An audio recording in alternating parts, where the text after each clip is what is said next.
नमस्कार, मैं doctor Manju Ladla, associate professor SK government girls college Sikar. आज का हमारा टॉपिक है कार्यपालिका। पिछली क्लास में हमने व्यवस्थापिका पढ़ी थी। सरकार के जो 3 अंग हैं वो अपन ने अभी शुरू किए हुए हैं। व्यवस्थापिका अपना कंप्लीट हो चुका है और दूसरा जो अंग है वो है कार्यपालिका। आज अपन कार्यपालिका पर चर्चा करेंगे। कार्यपालिका सरकार का वो अंग है जो व्यवस्थापिका द्वारा बनाए गए कानूनों को लागू करता है या क्रियान्वित करता है।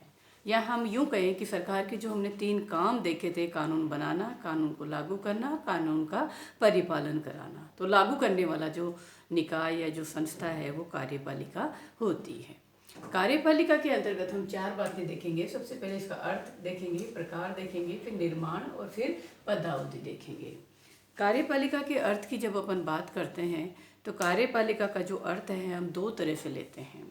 एक व्यापक अर्थ लेते हैं और एक सीमित अर्थ लेते हैं। जब हम व्यापक अर्थ की बात करते हैं तो कार्यपालिका के अंतर्गत कार्यपालिका का जो अध्यक्ष होता है, मंत्रिमंडल होता है, इसके अलावा जो अन्य व्यक्ति या संस्थाएं जो कानून को लागू करने में शामिल होते हैं या मदद करते हैं, वो सभी इसमें शामिल होते हैं। जैसे कर्मचारी है, सिविल सेवाएं हैं, सैनिक सेवाएं हैं, वो सब इसमें शामिल होती हैं। तो जब व्यापक अर्थ की बात करते हैं तो इसमें चुनी हुई कार्यपालिका के साथ साथ जो स्थायी कार्यपालिका होती है, जो कर्मचारी अधिकारी सेवाएं होती हैं, वो भी इसमें शामिल होती हैं। और गार्नर ने जो परिभाषा दी है वो इसी अर्थ में दी है। गार्नर ने कहा है कि व्यापक और सामूहिक अर्थ में कार्यपालिका में वे सभी राज्य कर्मचारी और संस्थाएं आ जाती हैं जिनका संबंध राज्य की इच्छा को क्रियान्वित करने से है, जो कि कानून के रूप में प्रकट हुई है। अर्थात व्यापक अर्थ में सभी कर्मचारी और चुनी हुई कार्यपालिका शामिल होती है। दूसरा अर्थ अपन लगाते हैं सीमित अर्थ, और सीमित अर्थ में केवल चुनी हुई कार्यपालिका को शामिल करते हैं, जिसमें कार्यपालिका अध्यक्ष और मंत्रिमंडल शामिल होते हैं। जैसे भारत का राष्ट्रपति, प्रधानमंत्री और मंत्रिमंडल सीमित कार्यपालिका में होगा। इसी तरह अमेरिका का राष्ट्रपति और मंत्रिमंडल इसमें शामिल होता है। तो 2 अर्थ लेते हैं, व्यापक और सीमित। और जब अपन यहाँ पे आज डिस्कस करेंगे वो सीमित अर्थ में लेते हैं, अर्थात चुनी हुई कार्यपालिका के बारे में अपन यहाँ पर चर्चा करेंगे। और जो गिलक्राइफ्ट है उसने इसी संबंध में परिभाषित भी किया है कि कार्यपालिका सरकार का वह अंग है जो कानून में अभिव्यक्त जनता की इच्छा को क्रियान्वित करता है।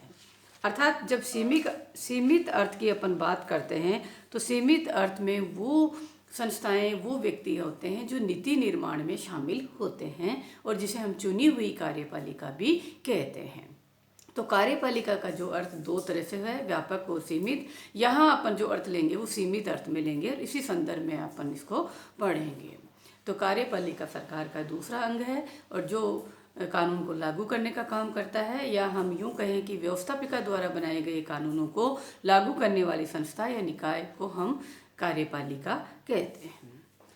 अब अपन देखते हैं कि कार्यपालिका बहुत सारे प्रकार की होती है। कार्यपालिका के प्रकार देखते हैं।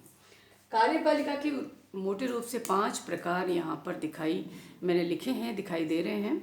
कार्यपालिका के 5 प्रकार में पहला प्रकार है जैसे नाम मात्र की और वास्तविक कार्यपालिका। संसदीय शासन व्यवस्था जहाँ पाई जाती है वहाँ पर ये प्रकार पाया जाता है। जैसे भारत की बात करें, हमारे यहाँ पे संसदीय शासन व्यवस्था है तो 2 तरह की कार्यपालिका होती है, एक नाम मात्र की और एक वास्तविक। नाम मात्र से यहाँ तात्पर्य है कि शक्तियाँ तो हैं लेकिन उनका प्रयोग वो व्यवहार में नहीं करता है। और वास्तविक से तात्पर्य है कि वो अपनी शक्तियों का स्वयं व्यवहार में प्रयोग करता है। जैसे मैं उदाहरण दूं, भारत का जो राष्ट्रपति है वो अपने यहाँ पे नाम मात्र का कार्यपालिका अध्यक्ष है।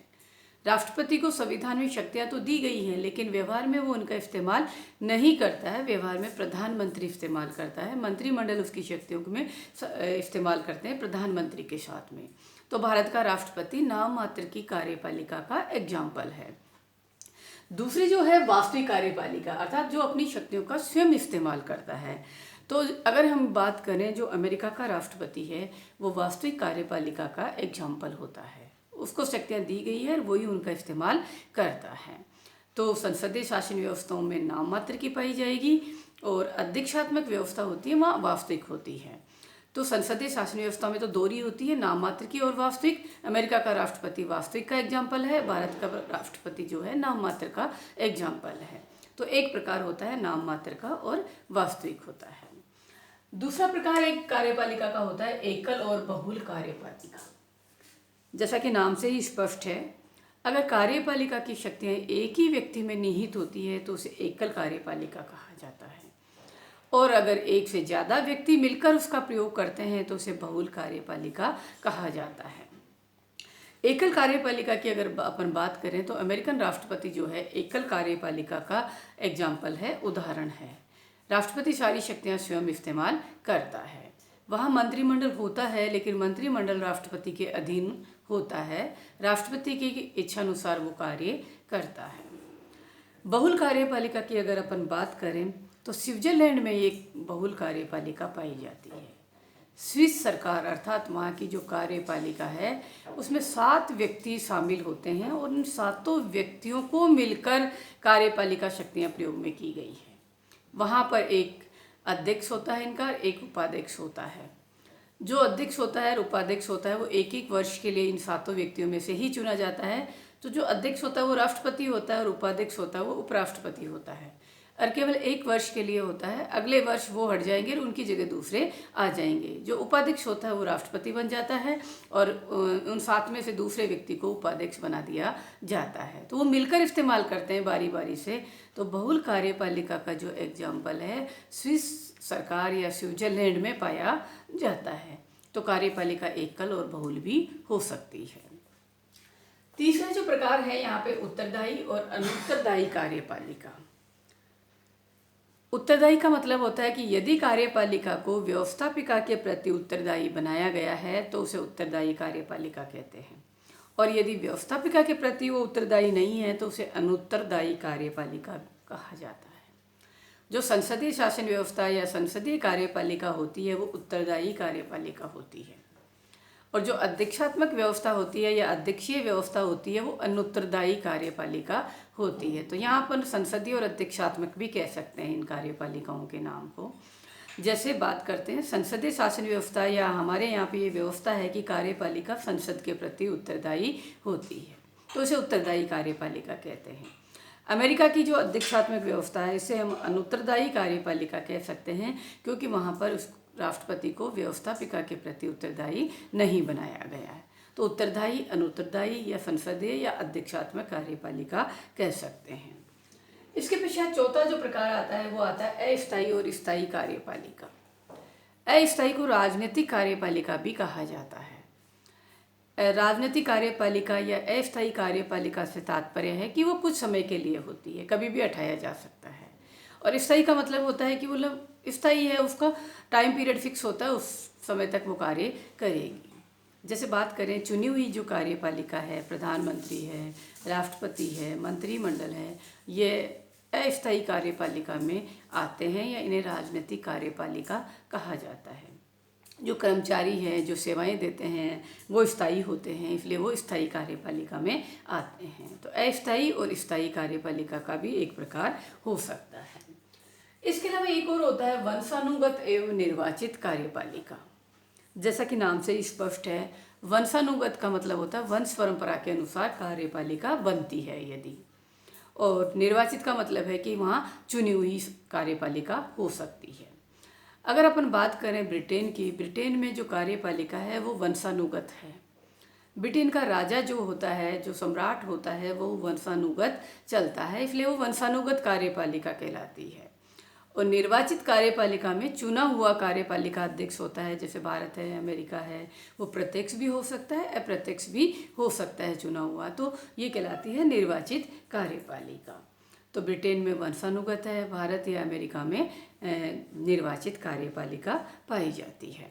इस तरह कार्यपालिका के ये 5 प्रकार मुख्य रूप से हो सकते हैं। नाम मात्र की भी हो सकती है, वास्तविक भी हो सकती है, स्थायी अस्थायी भी हो सकती है, एकल बहुल हो सकती है, उत्तरदायी अनुत्तरदायी हो सकती है, वंशानुगत और निर्वाचित भी हो सकती है।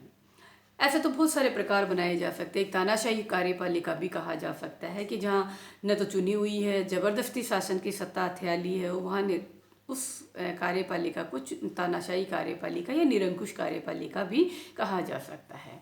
तो बहुत सारे नाम इनके प्रकार हो सकते हैं इस तरह से। लेकिन अभी अगर अपन बात करें व्यवहार में, तो जो वर्ल्ड में है अभी तक 4 तरह की कार्यपालिकाएँ पाई जाती हैं, मोटे रूप से संचालित हो रही हैं। एक संसदात्मक कार्यपालिका, संसदात्मक व्यवस्था जैसे कि भारत में है। एक अध्यक्षात्मक व्यवस्था जैसा कि अमेरिका में पाई जाती है। तीसरा बहुल कार्यपालिका, जो एक अपने आप में अलग मॉडल है और वो स्विट्जरलैंड में पाया जाता है। और चौथा एक प्रकार और होता है फ्रेंच प्रतिमान, जिसमें कार्यपालिका जो होती है वो अध्यक्षात्मक और संसदात्मक दोनों का मिश्रण वहाँ पर पाया जाता है। जैसे अपन बात करते हैं फ्रांस में, वहाँ राष्ट्रपति भी होता है और प्रधानमंत्री भी होते हैं, और दोनों के पास शक्तियाँ होती हैं, दोनों अपनी शक्तियों का इस्तेमाल करते हैं। तो वो संसदात्मक और अध्यक्षात्मक दोनों का वहाँ पर मिश्रण पाया जाता है। तो एक मॉडल वो पाया गया है। तो ये 4 ही मुख्य रूप से मॉडल पाए जाते हैं। वैसे बहुत सारे प्रतिमान किए जा सकते हैं, जैसे संसदीय व्यवस्था को प्रधानमंत्री व्यवस्था भी कहा जाने लग गया, मंत्रिमंडलीय व्यवस्था भी कहा जाने लग गया। लेकिन जो मोटे रूप से जो है वो 4 तरह की कार्यपालिका अभी संसार या दुनिया में चल रही है। तो ये तो थे कार्यपालिका के प्रकार। अब अपन तीसरा देखते हैं कि ये कार्यपालिका किस तरह से बनती है, उसका निर्माण कैसे होता है। कार्यपालिका की जो निर्माण है उसके मुख्य रूप से 5 तरीके हो सकते हैं, और अलग अलग देशों में अलग अलग तरीका अपने व्यवस्था के अनुसार अपनाया गया है। सबसे पहला तरीका है पैतृक या वंशानुगत भी हो सकती है, और जैसा कि अभी मैंने बताया कि ब्रिटेन में ये पाया जाता है।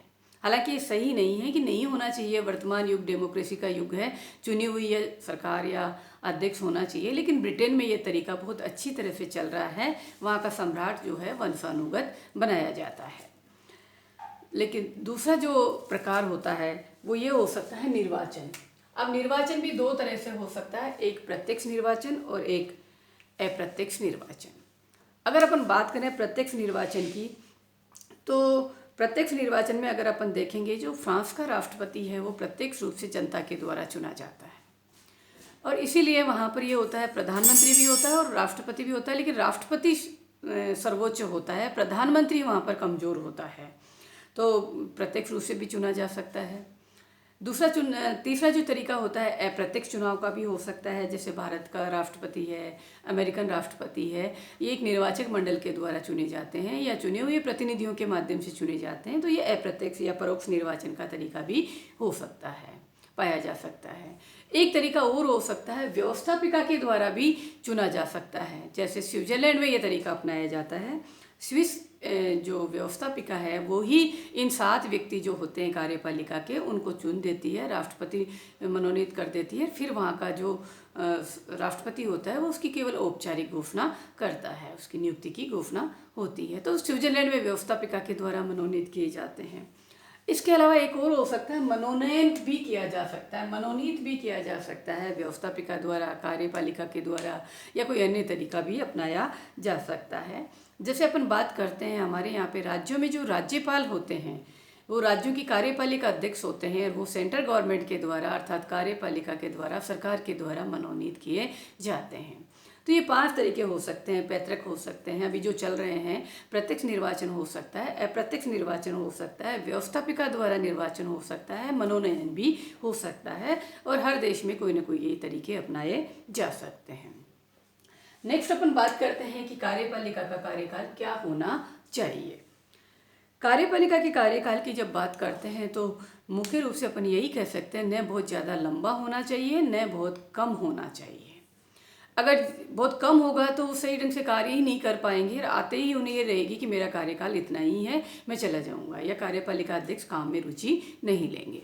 और बहुत ज़्यादा अगर लंबा होता है तो ये मनमानी सी बात आ जाती है, लंबे समय तक वो अपनी मनमानी कर सकते हैं। तो न तो लंबा होना चाहिए न कम होना चाहिए, बल्कि एक मीडियम या मध्यम होना चाहिए। और इसके लिए ये कहा जाता है कि 4 या 5 वर्ष का कार्यकाल काफ़ी होता है, ये सही है।